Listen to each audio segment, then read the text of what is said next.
நாம் தமிழர் உறவுகள் அனைவருக்கும் வணக்கம். நடிகர் விஜய் அவர்கள் புதிதாக அவருடைய அரசியல் பயணத்தை தொடங்கி இருக்கிறார்.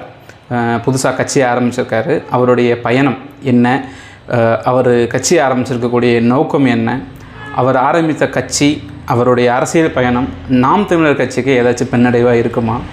அரசியல் பயணம் என்பது விஜய் அவர்களுக்கு மிகவும் சுலபமாக இருக்குமா? விஜய் அவர்கள் 2026 வெற்றி அடைவாரா அப்படிங்கிற பல கேள்விகள் ஊடகங்களுக்கு நடுவில் பார்த்திங்கன்னா கேட்கப்பட்டுருக்கு. நிறைய பேர் பதில் சொல்லிட்டு இருக்காங்க.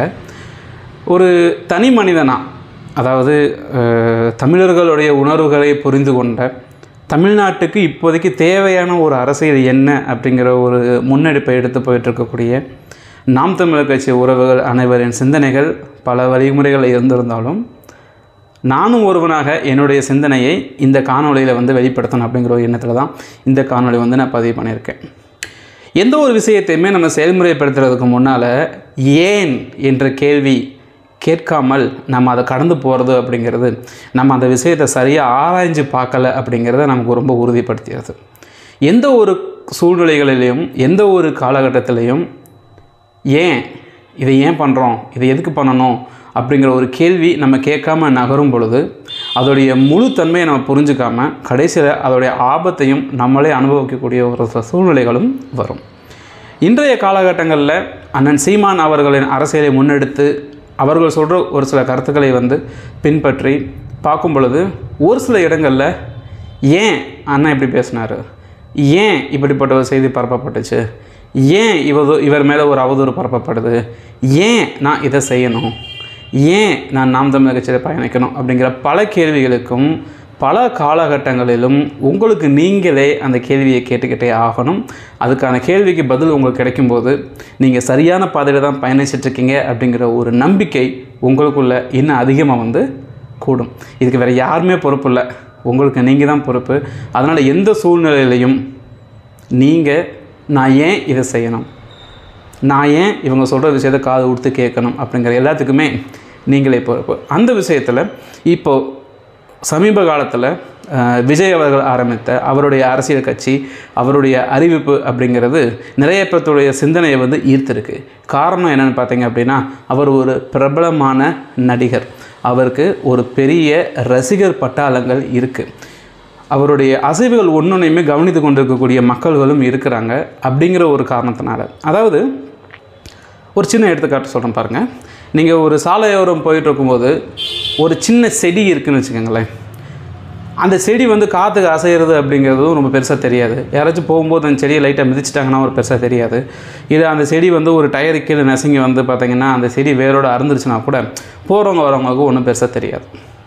ஆனால் இதுவேவும் அந்த ஊரில் இருக்கக்கூடிய மிக பெரிய, எல்லாராலும் அறியப்பட்ட, எல்லாருக்கும் தெரிஞ்ச ஒரு ஸ்பரிசமான ஒரு பெரிய ஆலமரம், திடீர்னு அந்த ஆலமரத்துலேருந்து ஒரு கொப்பு உடஞ்சி விழுந்துருச்சுன்னு வச்சுக்கோங்களேன், கண்டிப்பாக அது ஒரு பெரிய பேசு பொருளாக பேசப்படும். நான் என்ன சொல்ல வரேன்னா, அந்த மரம் பிரபலமாக இருந்து கொண்டு இருக்கிறது, இந்த செடி என்பது பிரபலமாக இருக்கப்படவில்லை. அதனால் பிரபலம் இல்லாத ஒரு செடியின் பாதிப்பு கவனிக்கப்படாது. பிரபலமடைந்த ஒரு பெரிய மரத்தின் கிளை உடைவது கூட ஊர் மக்களால் பேசப்படும் அப்படின்னு நான் இந்த ஒரு விஷயத்தை முன்வைக்கிறேன். அதே மாதிரி விஜய் அவர்கள் முன்னெடுக்கக்கூடிய ஒவ்வொரு அசைவுகளையும் நம்மளுடைய ஊடகங்கள் எடுத்துக்கொண்டு முன்னிலை காமிச்சிட்டு தான் இருக்காங்க.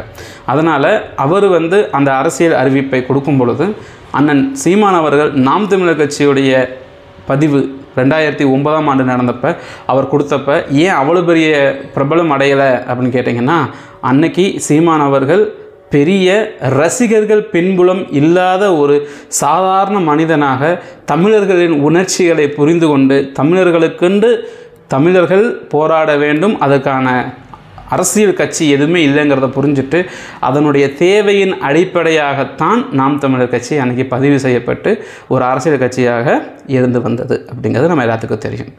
அதே மாதிரி இன்றைக்கி விஜய் அவர்கள் ரசிகர் பட்டாளத்தை பெருசாக வைத்து கொண்டிருக்கக்கூடிய ஒரு ஆலமரம் போல் அளிக்கக்கூடிய ஒரு தோட்டத்தில் இருப்பதனால் அவர் ஒரு கட்சி பெயரை அறிவித்த உடனேவும் இன்றைக்கி ஒவ்வொரு தெருவில் இருக்கக்கூடிய ஒவ்வொரு ரசிகனுக்கும் அந்த கட்சி பெயர் போய் சேர்ந்துடுது. இப்படி ரசிகர் பட்டாளத்தை சேர்த்து வைத்திருப்பவர் திரு விஜய் அவர்கள்.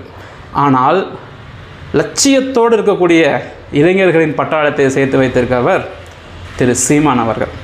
விஜய் அவர்கள் இத்தனை வருடங்கள் சினிமாவில் பயணித்து ரசிகர் பட்டாளத்தை சேர்த்து வைத்தார். கடந்த 13 வருடங்களாக அரசியல் கொள்கைகளை வெளிப்படுத்தி மக்களிடம் பேசி இளைஞர்களிடம் சிந்தனையை தூண்டி அரசியல் சிந்திக்கக்கூடிய இளைஞர்களின் போராட்ட படையை தயாரித்து வைத்திருக்கிறார் அண்ணன் சீமான் அவர்கள். ஸோ 2 பேர்த்திட்டுமே இருக்கக்கூடியது ஒரு பெரிய படை. அது ரசிகர் பட்டாளம், இது அரசியல் பட்டாளம். ஸோ அரசியலை புரிந்து தெரிந்து சீமான் அவர்களுடன் பயணிக்கக்கூடிய தன்மையுடைய நண்பர்கள் தான் நிறைய பேர் நாம் தமிழர் கட்சியில் பயணித்து கொண்டிருக்கிறார்கள். ஒரு சில பேர் நாம் தமிழர் கட்சியிலேருந்து வேலைக்கு போகிறாங்கிற கேள்வியும் பலர் கேட்குறாங்க. நல்லா தெரிஞ்சுக்கோங்க, நம்ம என்ன எதிர்பார்த்து வந்தோமோ அந்த விஷயம் இல்லைன்னா யாராக இருந்தாலும் வேலையை போகத்தான் செய்வாங்க. வருமானம் பணங்கிற ஒரு விஷயத்தை எதிர்பார்த்து யாராச்சும் நாம் தமிழர் கட்சியில் அவங்களோட பயணத்தை ஆரம்பிச்சிருந்தாங்கன்னா ஒரு கட்டத்துக்கு அப்புறம் தெரிஞ்சிடும் இந்த கட்சியிலேருந்து நமக்கு எந்த ஒரு வருமானமும் வராது, இந்த கட்சியில் இருக்கிறதுனால நமக்கு எந்த ஒரு பெரிய வருமான வாய்ப்போ பலன்கள் எதுவும் கிடையாதுன்னு தெரிஞ்ச உடனேவும் அது எங்கே கிடைக்குதோ அங்கே அவங்க மாறி போயிடுவாங்க. அவங்க கட்சி மாறினாலும் தமிழர்கள் அப்படிங்கிற ஒரு உணர்வு அவர்களிடம் விட்டு போகாது அப்படிங்கிறத இங்கே ஒரு ஆணித்தரமாக நான் வந்து சொல்லிடுறேன். 2வது கருத்து என்னென்னு பார்த்தீங்க அப்படின்னா, விஜய் அவர்கள் சினிமா துறையிலேருந்து நம்மளுடைய அரசியல் துறைக்கு வர்றதுக்கு ஒரு முடிவு எடுத்திருக்காரு. அது என்ன வித்தியாசமாக்கிற போது அப்படின்னு நீங்கள் பார்த்தீங்க அப்படின்னா, சினிமா அப்படிங்கிற ஒரு துறையை நீங்கள் எடுத்துக்கிட்டாலேயும் அந்த ரசிகர் பட்டாளங்களுக்கு தேவையான கதைக்களத்தில் ஒரு ஹீரோவாக ஒரு கதாநாயகனாக இருந்து அந்த கதையை முன்னெடுத்து ரசிக்கக்கூடிய தன்மை வைக்கக்கூடிய ஒரு குணம் கொண்டவர்கள். இப்போ பார்த்தீங்க அப்படின்னா சினிமாவில் என்ன மாதிரி விஷயங்கள் நடந்து கொண்டு இருக்குங்கிறது எல்லாத்துக்கும் தெரியும்னு நான் நினைக்கிறேன். இளைஞர்களாக இருக்கட்டும், முதியவர்களாக இருக்கட்டும், சினிமாவில் நடக்கிறது எல்லாமே நிஜம்னு ஒரு சில பேர் நினச்சிட்டு இருப்பாங்க. அதாவது சினிமாவில் சொல்லக்கூடிய கருத்துக்கள் நடந்த கருத்துக்களாக இருக்கலாம், இல்லை ஒரு சமூக பிரச்சனையாக எடுத்து சொல்லக்கூடிய ஒரு கருத்தாக இருக்கலாம். அப்போ சமூக பிரச்சனைகள் சமூக கருத்துக்களை சொல்லக்கூடிய ஒரு தளமாக சினிமா அமையுமே தவிர சினிமாவில் காமிக்கிற மாதிரியே அது நடக்கும் அப்படிங்கிறது நிறைய பேர் அறியாத ஒரு உண்மை. இப்போது விஜய் அவர்கள் அரசியல் பயணத்துக்கு முன்னால் வரைக்கும் நடித்த பல திரைப்படங்களில் ஒரு சில திரைப்படங்கள் அரசியல் சார்ந்த பாடல்களும் அரசியல் சார்ந்த வசனங்களும் பேசப்பட்டிருக்கு. அதில் ஒரு படம் பார்த்தீங்க அப்படின்னா கத்தி அப்படி என்னும் ஒரு திரைப்படம். அதே மாதிரி இன்னொரு படம் பார்த்தீங்கன்னா துப்பாக்கி என்னும் திரைப்படம். அது அரசியல் பற்றி பேசலைனாலும் நம்மளுடைய தீவிரவாதத்தை ஒழிப்பதை பற்றி ரொம்ப ஆழ்ந்த கருத்துக்களை பார்த்திங்கன்னா பகிரப்பட்டிருக்கு. அதே மாதிரி மெர்சல் அப்படிங்கிற ஒரு திரைப்படம் விவசாயத்தின் முக்கியத்துவம், அனைவருக்கும் சமமான மருத்துவம் அப்படிங்கிற ஒரு முக்கியத்துவத்தை பேசக்கூடிய ஒரு திரைப்படமாக பார்த்திங்கன்னா மெர்சல் அப்படிங்கிற ஒரு திரைப்படம் அமைஞ்சிருக்கு. அரசியலுங்கிற விஷயத்தை நேரடியாக சொல்லக்கூடிய மாதிரி தலைவா அப்படி என்னும் ஒரு திரைப்படம் பார்த்திங்க அப்படின்னா அமைஞ்சிருக்கு. ஸோ இதுதான் விஜய் அவர்களுடைய சினிமா வரலாற்றில் ஒரு சில படங்கள் அரசியலை பற்றி, அதுவும் முக்கியமாக தமிழக அரசியலை பற்றி பேசக்கூடிய ஒரு கருத்தாக அமைஞ்சிருக்கு. இதை ஒரு விஷயம் கவனிக்க வேண்டியது என்னென்னு பார்த்தீங்க அப்படின்னா, நீங்கள் இந்த மாதிரி நடிங்க, இந்த வசனத்தை இப்படி சொல்லுங்கள் அப்படின்னு இயக்குனர் அப்படிங்கிற ஒருத்தர் சொல்லி அதை சரியான முறையில் செய்யக்கூடிய ஒரு ஆள் தான் நடிகர். அப்போ இயக்குனர் சொல்லணும், அவர் செய்யணும். அப்போது ஒரு நடிகர் என்பது இயக்கப்படுகிறார், அவருடைய சுயமாக நடிக்கப்படவில்லை, இயக்கப்படுகிறார். ஒரு வசனத்தை சொல்லும் பொழுது அது இப்படி சொல்லாதீங்க, இந்த மாதிரி சொல்லுங்க அப்படின்னு அவங்கள சொல்லி படம் பிடிக்கக்கூடிய ஒருத்தர் இயக்குனர். அப்படி பார்க்கும் பொழுது விஜய் அவர்கள் நடித்த படங்களில் அரசியல் ரீதியாக பேசப்பட்ட படங்களோட இயக்குநர்கள் யாருன்னு பார்த்தீங்கன்னா 2 நபர்கள் இருக்கிறார்கள். அட்லி அப்படிங்கிற ஒருத்தர் இருக்கார், ஏஆர் முருகதாஸ் அப்படிங்கிற ஒருத்தர் இருக்கார். அதே மாதிரி இப்போது ஏஆர் முருகதாஸ் அவர்கள் எடுத்த திரைப்படங்களுடைய வரிசை எடுத்து கொஞ்சம் பார்க்கும் பொழுது 80% திரைப்படங்கள் அரசியல் சார்ந்தோ அரசாங்கம் சார்ந்தோ மக்கள் பொதுநல பிரச்சனைகளை சார்ந்தோ எடுக்கப்பட்டிருக்கு. ரமணா என்னும் ஒரு திரைப்படம் மொத்த அந்த துறையவே பார்த்திங்கன்னா ஒரு கலக்கி விட்டு போச்சு.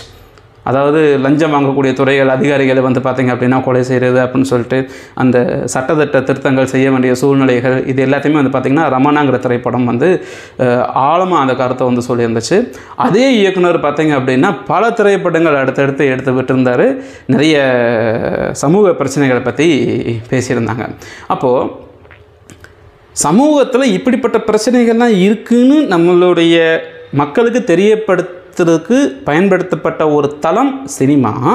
அந்த சிந்தனையை உள்ளவர்கள் இயக்குனர் சங்கர் அவர்கள் இயக்குன ஆல்மோஸ்ட் 6-7 படங்கள் பக்கத்தில் பார்த்தீங்க அப்படின்னா சமூக பிரச்சனை பற்றியே பேசுது. நேரடியாக அரசியலை பற்றியே வந்து பார்த்திங்கன்னா பேசியிருக்கு. அதே மாதிரி ஏஆர் முருகதாஸ் அவர்கள் பேசக்கூடிய பல திரைப்படங்கள் பார்த்திங்க அப்படின்னா அதை பற்றி பேசியிருக்கு. அப்போ உண்மையிலேயும் ரமணா படத்தில் ஒரு சில விஷயங்களில் வந்து விஜயகாந்த் அவர்கள் பேசும்பொழுது அந்த வசனம் விஜயகாந்தே பேசுகிறாரு, அவர் தேசப்பற்று ரொம்ப அதிகமாக ஒரு நபராக இருக்காருங்கிற மாதிரி காண்பிக்கப்படும் பொழுது விஜயகாந்த் வந்தால் இதை பண்ணுவாருன்னு மக்கள் நம்பிடுறாங்க, விஜய் வந்தால் இதை பண்ணுவாருன்னு அதை நம்பிடுறாங்க. பட் உண்மை என்னென்னு பார்த்தீங்க அப்படின்னா இவர்களை இயக்கிய திரைப்படங்களுக்கு பின்னணியில் இருக்கக்கூடிய இயக்குநர்கள் அப்படிங்கிறவங்க நிறைய பேருக்கு தெரியாமலே போயிடுறாங்க. இந்த இயக்குநர்களுடைய சிந்தனை தான் உண்மையான ஆக்கப்பூர்வமான சிந்தனை. அப்போது சினிமா நடிகர்கள் வந்து தேர்தலில் போட்டிடுறாங்க அப்படின்னா நடிகர்கள் வந்து தேர்தலில் போட்டியிட்டு ஒவ்வொரு சமூக பிரச்சனைகளையும் தீர்த்து வைப்பாங்கங்கிற நம்பிக்கை ஒரு அறிவுபூர்வமான நம்பிக்கை இல்லை. அவங்களை இயக்கிய இயக்குநர்கள் ஏஆர் முருகதாஸ் அவர்களாக இருக்கட்டும், டைரக்டர் சங்கர் அவர்களாக இருக்கட்டும், இவர்கள் அரசியல் களத்திற்கு வந்தார்கள் என்றால் அவங்களுக்கு ஆதரவு கொடுக்கக்கூடியது அப்படிங்கிறது ஒரு நல்ல அறிவுள்ள ஒரு மனிதன் சிந்திக்கக்கூடிய ஒரு விஷயமாக இருக்கும். ஏன்னா அவங்களுடைய சிந்தனை தான் திரையில் விஜய் அவர்கள் மூலியமாகவோ விஜயகாந்த் அவர்கள் மூலியமாகவோ கொண்டு வந்து தரப்பட்டது. அப்போது ஒரு திரைப்படத்தில் நம்ம காணக்கூடிய திரை என்பது அவர்களுடைய உண்மையான குணம் அல்ல, உண்மையான ஒரு திறமை அல்ல, அது வந்து ஒரு இயக்குனர் சொல்லி அவர்கள் செய்த ஒரு செயல், அது படமாக்கப்பட்டிருக்கு, இசையை பயன்படுத்தி அது மெருகேற்றப்பட்டிருக்கு அப்படிங்கிறத நம்ம புரிஞ்சுக்கணும்.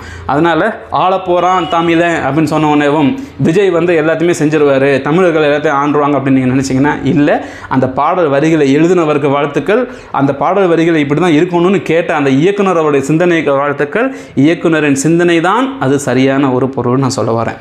அப்போது ஒரு திரைப்படத்தின் இயக்குனருடைய சிந்தனை தான் திரைக்கதையாக வருகிறது அப்படிங்கிறத புரிஞ்சுக்கிட்ட நாம இப்போ அண்ணன் சீமான் கிட்ட வருவோம். அவர் ஒரு திரைப்பட இயக்குனராக பணி செஞ்சிருக்கிறார், சில திரைப்படங்கள் வந்து எடுத்திருக்கார். ஒரு கிராமத்து பாணியில் கிராமத்தோட பெருமைகளையும் அவர்களுடைய வாழ்க்கை முறைகளையும் சொல்லக்கூடிய பாதுகாக்கக்கூடிய ஒரு சில விஷயங்கள் சொல்லும்போது பாஞ்சாலங்குறிச்சின்னு ஒரு திரைப்படம் சொல்லியிருக்காரு.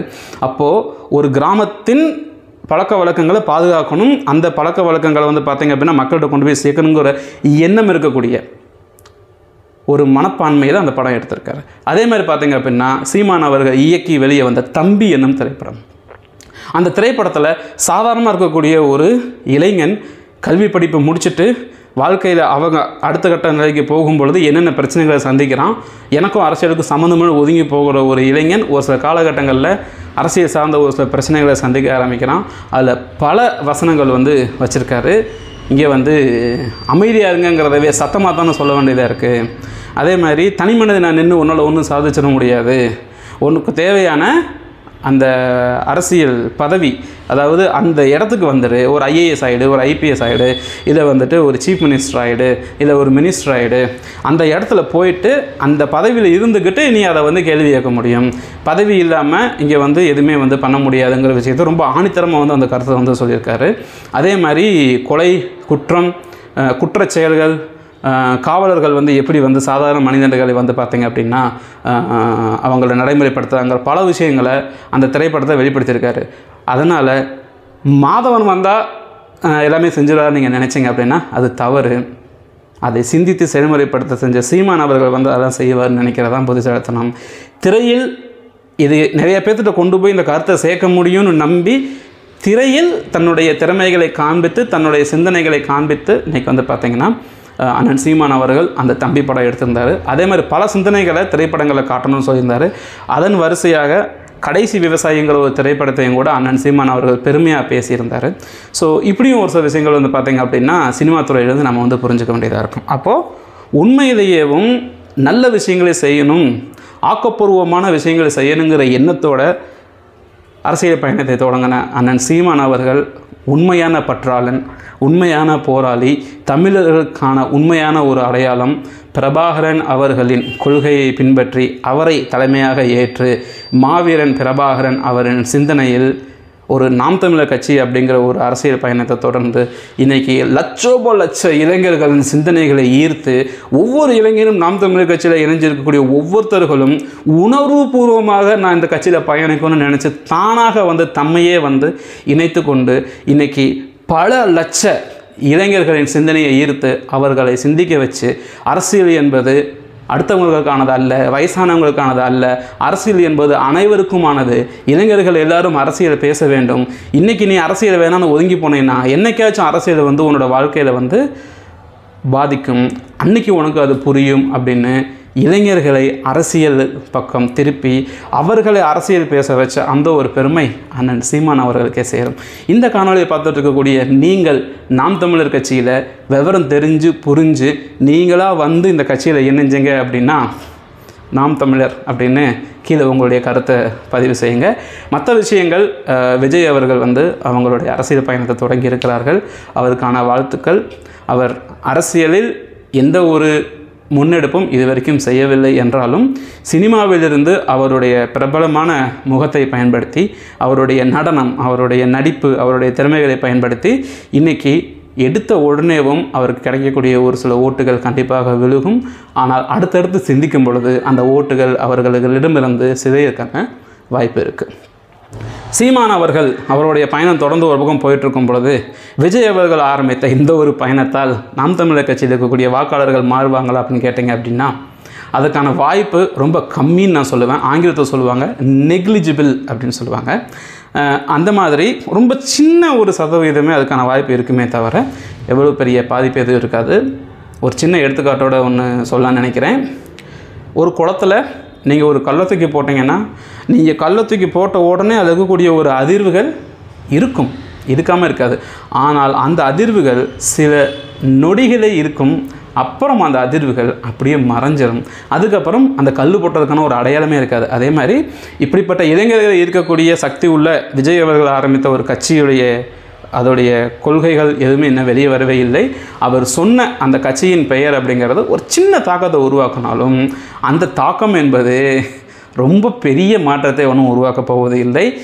ஏன் என்ற கேள்வி கேட்காமல் இங்கே யாரும் இந்த அரசியல் பயணத்தில் முடிவு செய்யக்கூடாது. அதனால் நான் ஏன் விஜய் அவர்களுக்கு வாக்களிக்கணும், நான் ஏன் சீமான் அவர்களுக்கு வாக்களிக்கணும், நான் ஏன் திராவிட முன்னேற்ற கழகம் கட்சிகளுக்கு வாக்களிக்கக்கூடாது, நான் ஏன் அண்ணா திராவிட முன்னேற்ற கட்சிகளுக்கு வாக்களிக்கக்கூடாது அப்படிங்கிற விஷயத்தை உங்களுக்கு நீங்களே கேட்டுக்கிட்டு உங்கள் மனசுக்கு எது சரின்னு படுதோ, உங்களுடைய எதிர்காலத்துக்கு என்ன தேவைன்னு தோணுதோ அந்த விஷயத்தை நீங்கள் முன்னெடுத்து போகிறது அப்படிங்கிறது தான் உங்களுடைய ஓட்டு உரிமைக்காக நீங்கள் செய்யக்கூடிய உண்மையான அத்தியாயமான ஒரு கடமை.